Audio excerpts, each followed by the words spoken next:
Hi, I said gently to the little girl. Hi, said the little girl back. Hey Olivia, can you do me a favor and let me introduce you to Marcus? Hannah asked. Sure, Olivia answered. So her name is Olivia. Who is she? I asked. Do you remember right before all hell broke loose at Robbinsog, I said that there was something I needed to tell you? Hannah asked. Yes, I answered. Well, I'm going to tell you that now, Hannah said. My heart was pounding because I don't know what Hannah was going to tell me. Do you remember how you have told me before that you finding the return was if it was a book, it would rip off extremely loud and incredibly close? Hannah asked.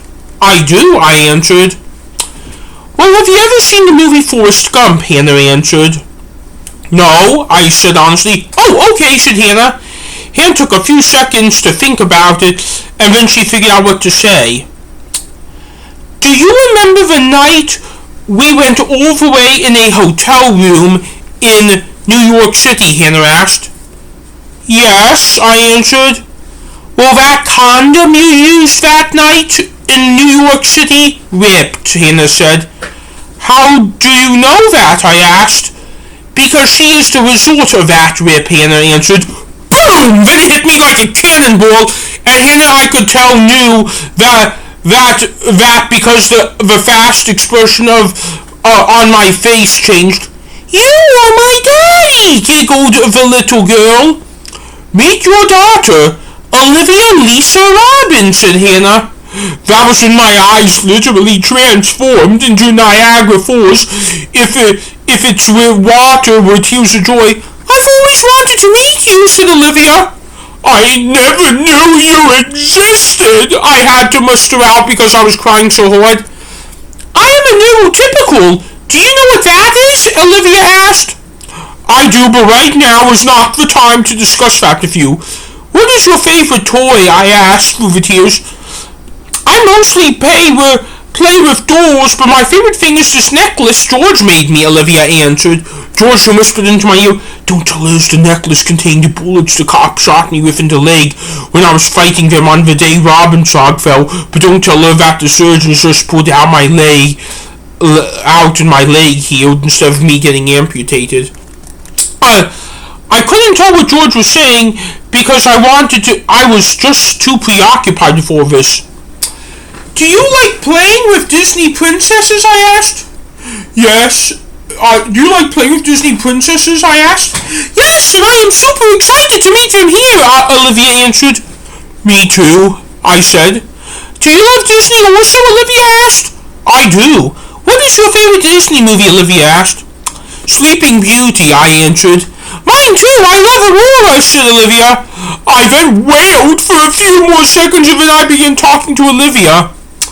How old are you? I asked. I was born on January 1st, 2019, answered Hannah. Your mom is 1992, I was 2000, and you are 2019, so which means we all share the same birthday, I said. I know, Olivia said. There was a pause, so I looked back at Hannah, and Hannah gave me a look about what I should do next. Listen, Olivia, there is something I need to discuss with you, right here and right now. What is it? Olivia asked. You are 7.5 years old.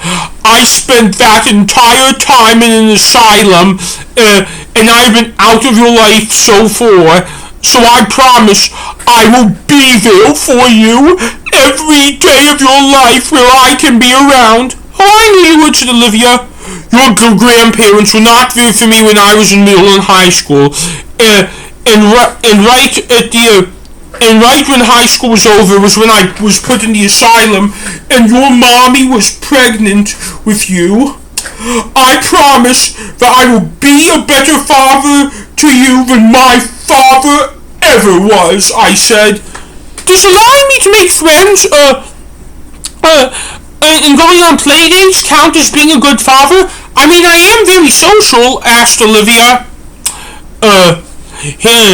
Hannah then whispered into my ear, she also does not have social anxiety too. Yes, because those are both things that your grandparents did not allow me to go on, I said.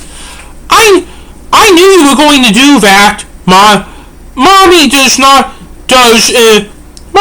and I just finished the first grade with lots and lots of friends from the northern Chicago elementary school, said Olivia. Olivia then hugged me. I love you, Daddy, so much, said Olivia. All that did was make me cry more. Hey, Olivia, asked Hannah. Yes, answered my daughter. You do know that your daddy and I are married now, Hannah asked Olivia. I do, and let me say that Grandpa David and Peter and Uncle Sam and George were plenty good fathers to me before you appeared, said Olivia. Peter, David, George, and Sam all then laughed. That's my girl, said Hannah. Hannah then kissed me on the cheek. That's my husband and your daddy, said Hannah. I was still crying, but I put my hand on Hannah's back. So what do you want to do now? Olivia asked. I want to say something, I said. What is it? Sam asked. I am sorry. I have been gone for so long, but I am back now. In case you were wondering, Dr. Morcassius is long gone. He died in that blast that destroyed Robbinsog, and even though I know no one is perfect, I will try and do as best as I can to keep up with some of my promises that I made when I was Dr. Morcassius. George, I will be as close to you as to you now as I was with Sam, I said. I know, said George. Who is Dr. Morcassius? Asked Olivia. Daddy's former persona, asked Hannah. What's a persona? Asked Olivia. Alter egos, Hannah asked. Cool, said Olivia. Olivia then jumped.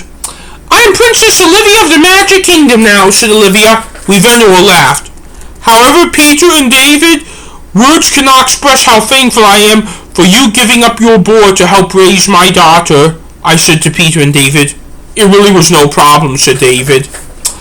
Marcus, we were going to retire and sell the board at some point.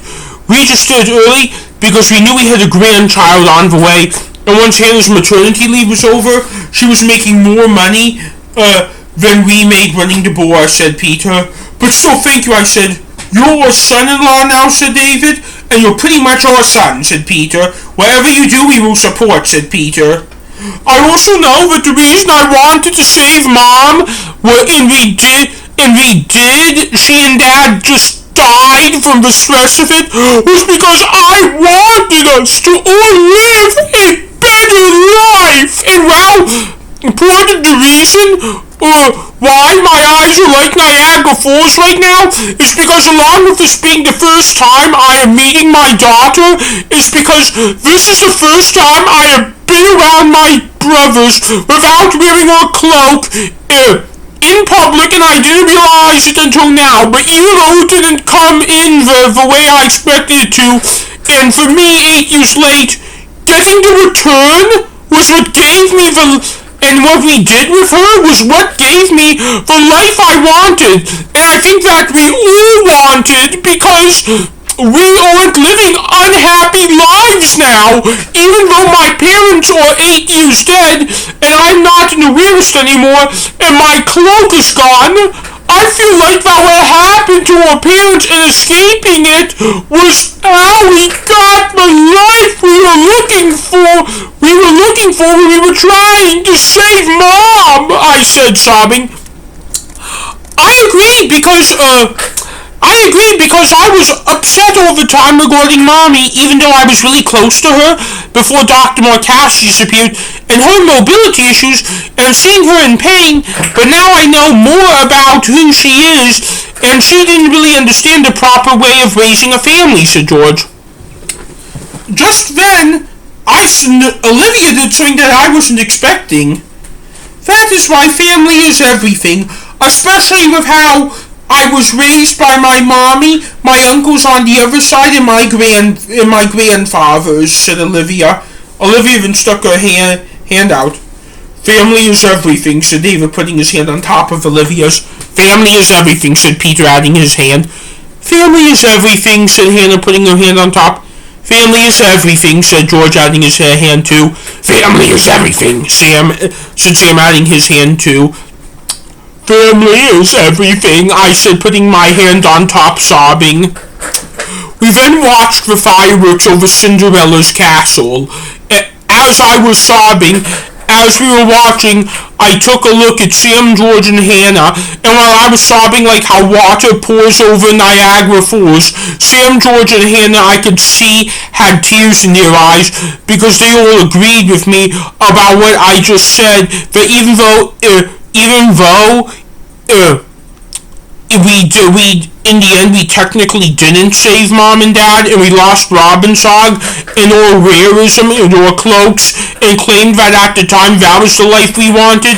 We all now realize that the life we wanted was the life we are living now, as we watched the fireworks over Cinderella's castle in the Magic Kingdom.